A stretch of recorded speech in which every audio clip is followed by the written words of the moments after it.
Hello বন্ধুরা, কেমন আছো সবাই? আশা করি সবাই সুস্থ এবং ভালো আছো। আর আমিও খুব ভালো আছি। আবারও চলে এলাম নতুন একটা ব্লগ নিয়ে। তো আমার রাখি এস লাইফস্টাইল অ্যান্ড ডেইলি ব্লগে সবাইকে অনেক অনেক স্বাগত জানাই। তো মেয়ের জ্বর এসেছিল আর ও কান্নাকাটি করছিল, তাই ওকে ঘুম পাড়িয়ে দিলাম। ঘুম পাড়িয়ে দিয়ে এদিকে সকালবেলায় আমি স্নান করে নিয়েছি আর কাজবাজগুলোও সকালবেলায় হয়ে গেছে, মানে বাসি কাজগুলো।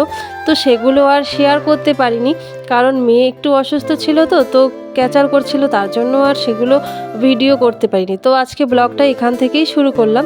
তো ওকে ঘুম পাড়িয়ে দিয়ে একটুখানি আমি ফ্রেশ হয়ে তারপর চলে এলাম রান্নাঘরে।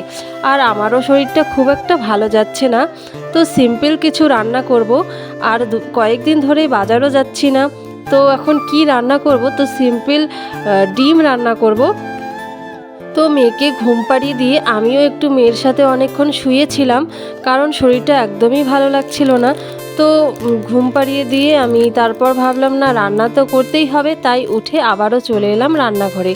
তো দেখো, এদিকে আমি সব কিছু রেডি করে নিয়েছি, তারপর মশলা নিয়ে এখানে একটা ভাজি করছি, ওই আলু আর করলা ভাজা।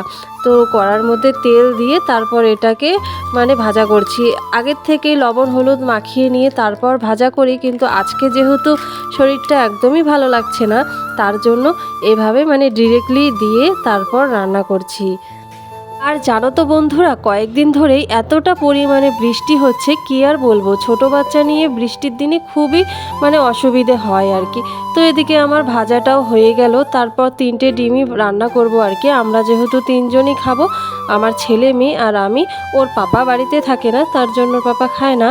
তো এদিকে রান্নাটা বসিয়ে দিয়েছি, তারপর মেয়েও কিন্তু উঠে পড়েছিল, কান্নাকাটি করছিল। তারপর ওকে কোলে নিয়েই আমি রান্নাটা করেছিলাম, সেটা আর ভিডিওর মধ্যে ক্যাপচার করিনি। তো এদিকে দেখো, ফোড়নে দিয়ে দিলাম দারচিনি, এলাচ, তারপর পেঁয়াজ কুচি, তারপর যা যা দিতে হয় আর কি। এখানে আমি রসুন, আদা, আজকে আর কোনো কিছু পেস্ট করিনি, আজকে ডিরেক্টলি থেতো করে দিয়েই রান্নাটা করছি আর কি।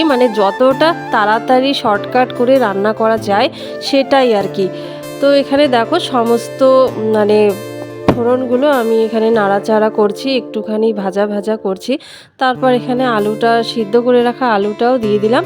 আলুটা দিয়ে একটুখানি নাড়াচাড়া করলাম, আর এর মধ্যে তারপর দিলাম লবণ, তারপর হলুদ পরিমাণ মতো, তারপর এখানে লঙ্কা গুঁড়ো। যেহেতু আমরা ঝাল সেরকম খাই না, তাই লঙ্কা খুব একটা আমি তরকারির মধ্যে দেই না, সামান্য একটু লঙ্কার গুঁড়ো দিলাম। আর এখানে প্রত্যেকটা মশলাই দিলাম, যেমন হচ্ছে যা যা দেয় আর কি, ওই জিরে গুঁড়ো, ধনে গুঁড়ো, লঙ্কার গুঁড়ো, আর হালকা চিকেন মশলা দিলাম, যাতে একটু খেতে টেস্ট হয়। তারপর কিছু কিছু আলু গোটাই রয়ে গেছিলো, সেগুলোকেই আর কি ভেঙে ভেঙে দিচ্ছিলাম খুন্তিটা দিয়ে। তারপর লাস্টে এই সিক্রেট মশলাটা দিলাম। আর এটা কিন্তু আমি বানাইনি, এটা আমার বর বানিয়ে দিয়েছে। আর আমি প্রত্যেকটা সবজিতেই একটু করে এই সিক্রেট মশলাটা দিই, খেতে ভালো লাগে আর কি। তারপর দেখো, এখানে আমি পরিমাণ মতো জল দিয়ে দিলাম, আর যখন একটু ফুটতে শুরু করলো তারপর ডিমগুলো দিয়ে দিলাম। তো আমি বেশ কিছুক্ষণ ফুটিয়ে নেব, ফুটিয়ে নেওয়ার পর তারপর নামিয়ে নেব। তা দেখো, এখানে আমার রান্না কমপ্লিট হয়ে গেছে। তো মেয়ে কিন্তু কোলেই ছিল, ওকে কোলে নিয়েই তারপর দেখো সবজিটা আমি নামিয়ে নিলাম। তো ক্যামেরার মধ্যে ঠিক কালারটা ভালো লাগছিল না, কিন্তু এমনিতে দেখতে দুর্দান্ত হয়েছিল, আর খেতেও কিন্তু দারুণ হয়েছিল। তো যাই হোক, একটুখানি বাইরে এলাম, ছেলে ঘুমিয়ে পড়েছে, ওকে ডাকছিলাম। তো ও উঠতে উঠতে এদিকে একটু ওই আমার গাছটার কিছু ভিডিও করে নিলাম।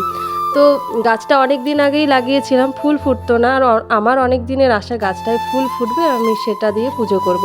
তো ফাইনালি ফুল ফুটেছে, আর ছেলেও উঠে পড়েছে। তো ওর জন্য এই যে ভাত বাড়ছি, ওকে ডেকে ভাত খেতে দিলাম। মেয়েও উঠে পড়লো, মেয়েকেও খেতে দিলাম আর কি। তারপর আমি খাবো ওদেরকে খাইয়ে নিয়ে। তো যাই হোক, ভিডিওটা এই পর্যন্তই। ভিডিওটা ভালো লাগলে অবশ্যই লাইক কমেন্ট করে পাশে থেকো, আর সাবস্ক্রাইব করে দিও, অবশ্যই তোমরা পাশে থেকো।